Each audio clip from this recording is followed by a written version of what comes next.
کو رسول اللہ صلی اللہ علیہ وسلم کی وہ دعا سمجھائی تھی، ٹھیک ہے، اور اس دعا میں فلسفی آف دعا ہے کہ دعا مانگنی کیسے چاہیے اور اللہ کون ہے، یہ آپ کو اندازہ ہوگا اس دعا سے، ٹھیک ہے۔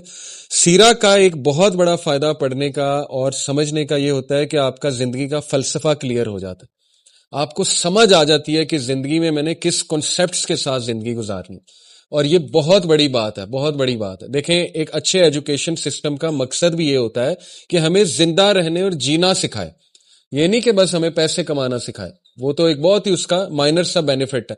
اصل ایجوکیشن سسٹم کا بینیفٹ یہ ہوتا ہے اور مقصد ہوتا ہے کہ بھئی ہمیں چیلنجز سے ہم نے کیسے گزرنا ہے، ہم نے زندگی میں مختلف سچویشنز میں کیسے ڈیل کرنا ہے وغیرہ وغیرہ۔ تو یہ سیرہ اللہ کے نبی صلی اللہ علیہ وسلم کے بارے میں اللہ نے خود کہا کہ تمہارے نبی میں تمہارے لیے بہترین مثال ہے، ہر طرح کی بہترین مثال ہے۔ اوکے، یہ دعا میں دوبارہ بتاتا ہوں، کچھ چہرے نئے نظر آ رہے ہیں۔ رسول اللہ صلی اللہ علیہ وسلم پہ پتھراؤ ہوا، ہمارے نبی پہ لہو لہان ہوئے، اور بہت یہ جس پہ جتنا غم کیا جائے اتنا کم ہے، لیکن میں نے آپ کو ایک بڑا امپورٹنٹ پوائنٹ بتایا تھا لاسٹ کلاس میں کہ سیرہ میں آپ ایک بار بھی رسول اللہ کو یہ انسیڈنٹ مینشن کرتے خود نہیں دیکھیں گے۔ اس سے کیا ثابت ہوتا ہے کہ ہمارے نبی صلی اللہ علیہ وسلم اللہ سے ایمپتھی لیتے تھے، لوگوں سے نہیں۔ سمپتھی لینی ہے تو اللہ سے لیں۔ ایک بار یہ دعا کر لی، اللہ کو رو کے دکھا دیا، سمپتھی لے لی، اس کے بعد کبھی مینشن نہیں کیا۔ صرف تب مینشن کیا جب حضرت عائشہ نے خود پوچھا کہ آپ پہ سب سے ہیوی انسیڈنٹ کون سا تھا؟ کیا احد کا تھا؟ جو احد کی شکست تو نہیں کہیں گے، احد میں جو بھی حادثات ہوئے اس کے بعد تو نبی صلی اللہ علیہ وسلم نے پھر مینشن کیا کہ عائشہ تمہارے لوگوں نے مجھے بہت دکھ دیا تھا، یعنی طائف کے لوگوں نے، لیکن تب بھی کوئی ایسا سینٹینس نہیں کہا جس سے سمپتھی لینا جو ہے وہ واضح ہو رہا۔ اس میں بڑا امپورٹنٹ پوائنٹ ہے کہ دیکھیں مسلمان سٹرونگ ہوتا ہے، سمپتھی اللہ سے لینی ہے ہم نے۔ ہوتا کیا ہے، لوگوں سے آپ بہت سمپتھی لیں گے نا، ایک ٹائم آئے گا لوگ آپ کے بارے میں مائنڈ میں رکھ لیں گے یار یہ تو ویک سا ہے، اہم ہی ہے، ٹھیک ہے نا۔ آلدو اچھے لوگوں سے شیئر کرنا کوئی حرج نہیں، سنسیئر لوگ ہوتے ہیں، اچھے لوگ ہوتے ہیں، لیکن اگر آپ نے ٹرولی سٹرونگ بننا ہے اللہ کے آگے روئیں۔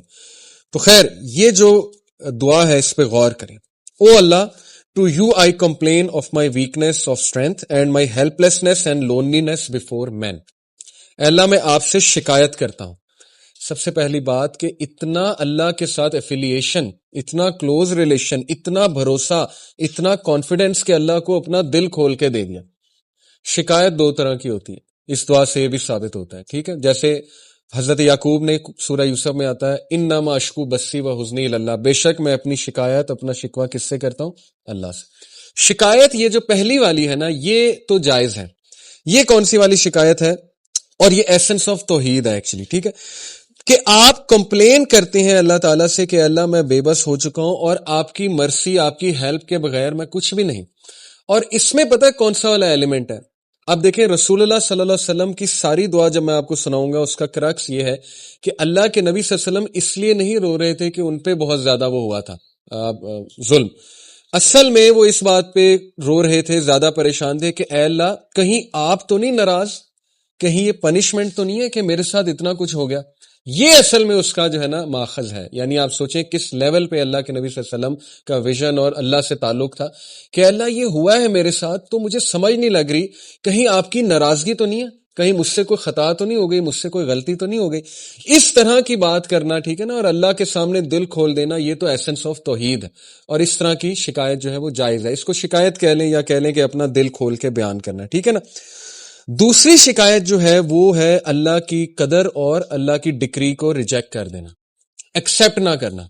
اور زیادہ تر لوگ جو ہے وہ اس کا شکار ہو جاتے ہیں کہ جب ان کے ساتھ کوئی خدا نہ خواستہ، اللہ نہ کرے، کوئی ایسا حادثہ ہو جائے، کوئی ایسی چیز آ جائے جو انہوں نے ایکسپیکٹ بھی نہیں کی ہوئی تھی، تو وہ بجائے کہ اللہ کے آگے رونے کے یا اللہ سے مدد طلب کرنے کے، وہ فوراً یہ کہتے ہیں کہ یہ ہوا کیوں ان دا فرسٹ پلیس، اور وہ کہتے کہتے پھر اس لیول پہ پہنچ جاتے ہیں جو اللہ معاف کرے، ابلیس نے اللہ کو کہا تھا کہ اللہ تو نے مجھے گمراہ کیا۔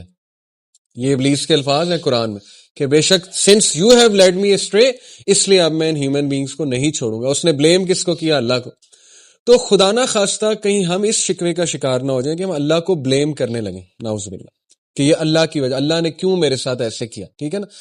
انسان ہے، نکل بھی سکتے ہیں ایسے الفاظ، لیکن یہ کہ توبہ کر لی جائے، فوراً سے ریٹرن ہو جائیں، فوراً سے جو ہے وہ اللہ تعالیٰ کے بارے میں پازیٹیو ہو جائیں، تو یہ ایسے لوگ اللہ کو بہت پسند ہیں. ٹھیک ہے، تو پہلی بات یہ شکووں کے بارے میں، دو طرح کے شکوے میں نے آپ کو بتائے. ان میں سے ایک ناجائز ہے کہ تقدیر کو چیلنج کر دینا، اللہ کی ڈکری کو ریجیکٹ کر دینا کہ نہیں یہ ہوا کیوں. جیسے کچھ لوگ ان کے فادر کی ڈیتھ ہو گئی، مدر کی ڈیتھ ہو گئی، ایکسیپٹ ہی نہیں کیا، دین سے بھی دور ہو گئے، نمازیں پڑھنا چھوڑ دی کہ نہیں یہ ہوا کیوں. تو خیر اٹس ویری ڈیفیکلٹ، لیکن یہ کہ اسٹرینتھ پکڑیں. ہمارے نبی کو بہت غم آئے ہیں، بہت دکھ آئے ہیں، ان سے اسٹرینتھ پکڑیں. اگر غم دکھ کوئی بری چیز ہوتی تو انبیاء کو